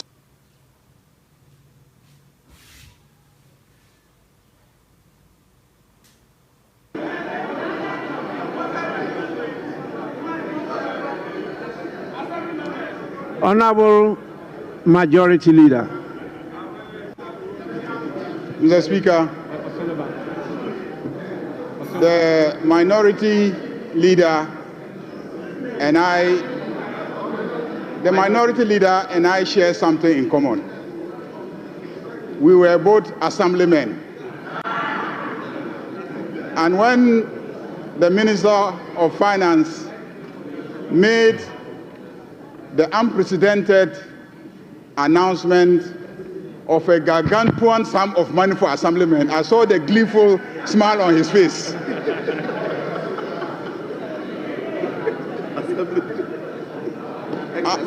Unfortunately, it will not apply to ex-assemblymen. Mr. Speaker, this clearly is a budget of a government and a party that keeps its promises. Almost every promise that was made by John Dramani Mahama is being fulfilled in less than 120 days. This budget is a budget for Makola women. This budget is a budget for assemblymen. This budget is a budget for girls. This budget, sanitary pads, students, girls, students, sanitary pads, there's sanitary pads. Mr. Speaker,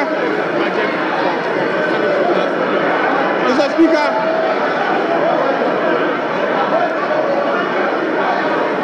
Mr. Speaker,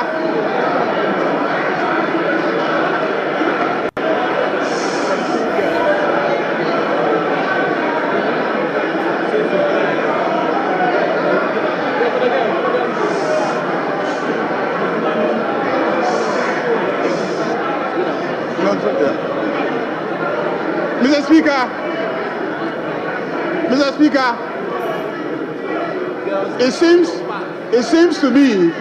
it seems to me that the men on this side have started using sanitary pads. Because the sanitary pads is for the female students. That's why I said girls. Mr. Speaker, this is a budget for school children. They will now get the set of textbooks that they need to study. And peace of mind. Mr. Speaker, this is a budget that delivers solid reforms. And this is a budget that is moving our growth from Galamsey growth to real growth. Mr. Speaker, by the time we finish implementing this budget, and by the time we finish implementing the three that will come after this one, Osunu Baya Nkitikiti. Osunu Baya Nkitikiti. Osunu Nkitikiti. To wit, Mr. Speaker, the elephant will become small. Osunu Baya Nkitikiti. Majority Leader. Majority Leader, the Minister for Finance did not talk about Osunu. So, Osunu is not part of the statement. Please. Speaker wants to roll with you.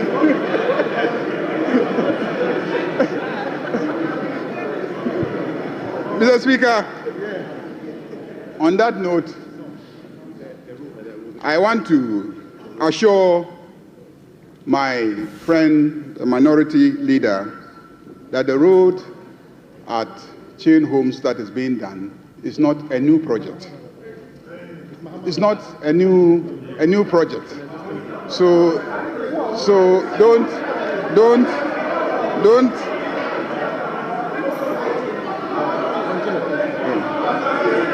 There's something else you want me to add.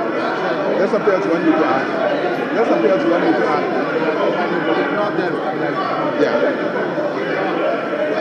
Mr.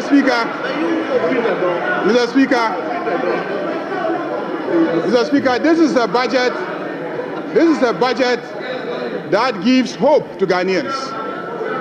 This is a budget that will stabilize the economy. This is a budget that will create jobs for the youth of this country.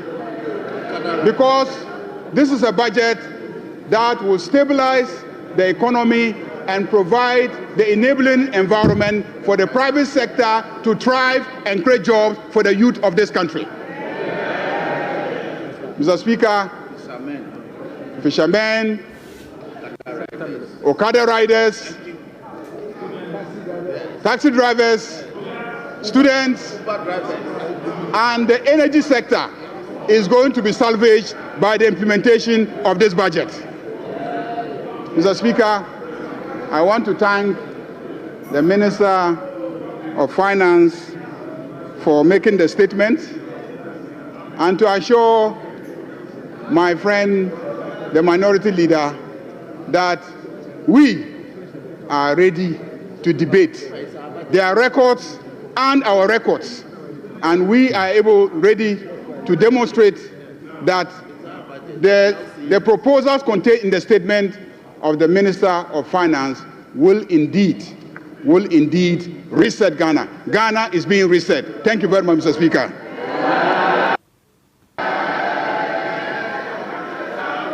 Honorable members, as I stated earlier on, this statement is not to be debated. You are to make comments on the statement. And to guide you, we are going to provide a few things for members because it's a transition. We used to debate budgets by making it a motion. Our standing orders from experience guided us to change it to a statement. And so last budget was a statement. And this one too is a statement. So it's a new field. And you need some guidance as to what to do during the course of that. If not, the Speaker will have a hell of trouble managing the House. So what we intend to do is to exhibit at the foyer budget statements since independence. You can go to the foyer and you get the budget statements since independence. We also have soft copies of handouts of budget statements with the pictures of the various ministers of finance. They will all be on display for you to go and either have a picture view or request for a copy so that you can, at your own leisure, go through it yourselves.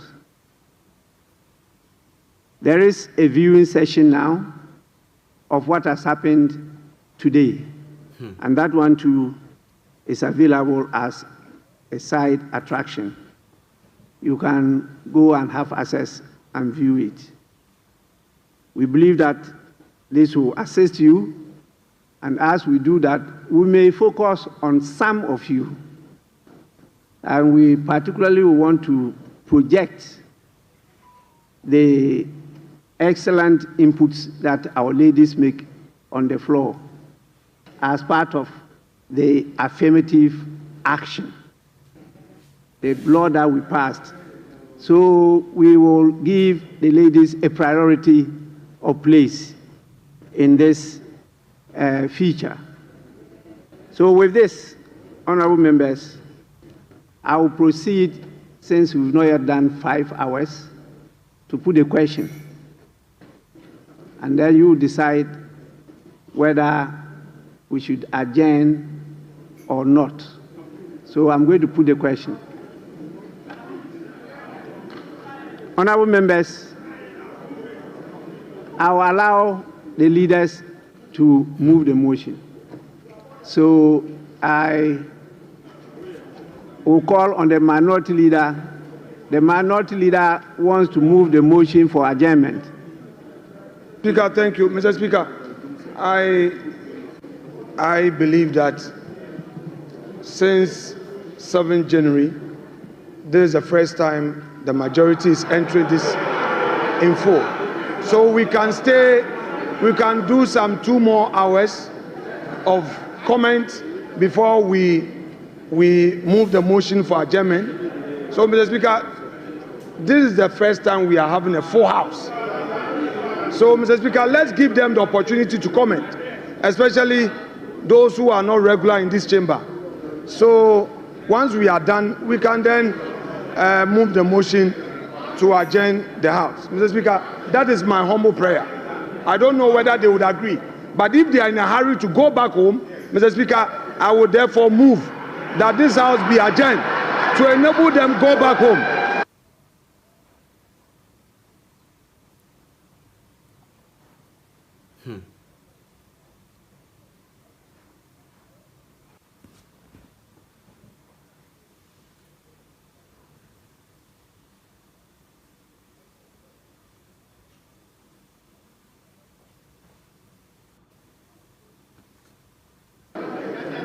Yes, Majority Leader.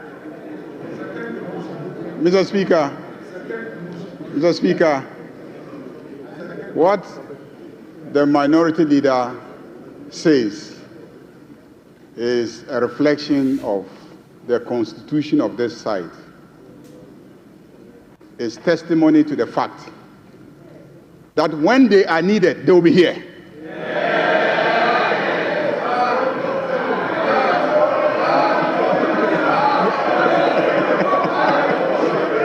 When they are needed, they will be here.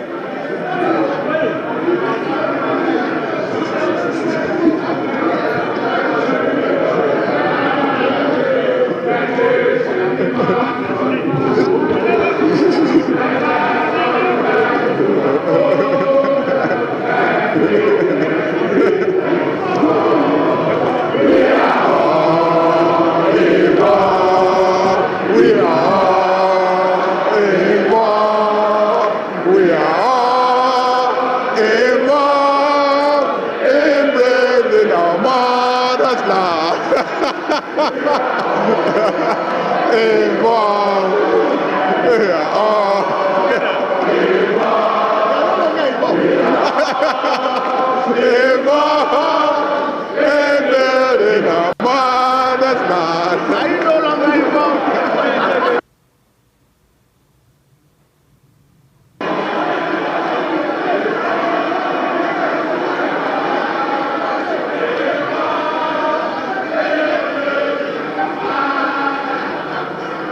Honorable members,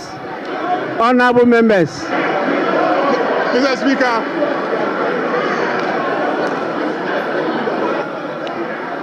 honorable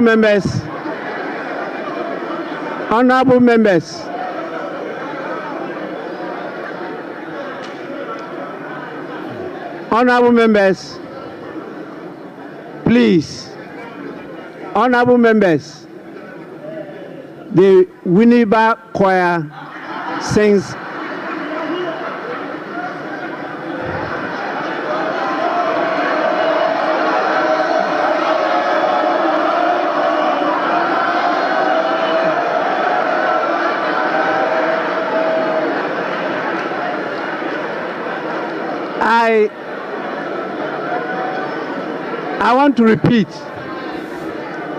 I want to repeat it. I'm sure you didn't hear what I was trying to say. The Winneba choir sings better than you all.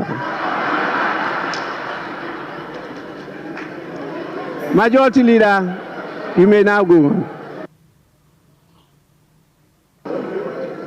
Mr. Speaker, it is obvious that the minority have withdrawn from participating in the involvement in the development of this country. They started it and then they got the response. Mr. Speaker, on that note, I second the motion for adjournment.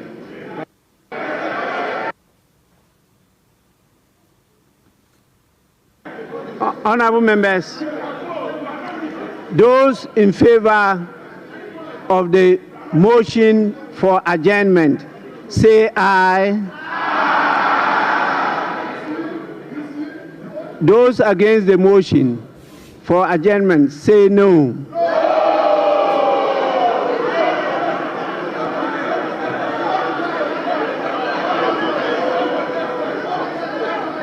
Majority Leader, yes. Mr. Speaker, there is rebellion on this side of the House because their leader moved the motion and they are rebelling against their leader. Leader, put your house in order. Honorable Majority Watch Leader. your back. Please. That is democracy. They are entitled to disagree, even with their leader. But yes, Minority Leader. Mr. Speaker, I have a very peaceful caucus. Mr. Speaker, I moved the motion for adjournment for the benefit of the majority. I said to enable them go home and rest. But we are ready to work. So they are right. Lani has seconded, meaning that his people are tired. Honorable members, the ayes have it. The motion is adopted. This House stands adjourned to tomorrow at 10 in the forenoon. The House is adjourned.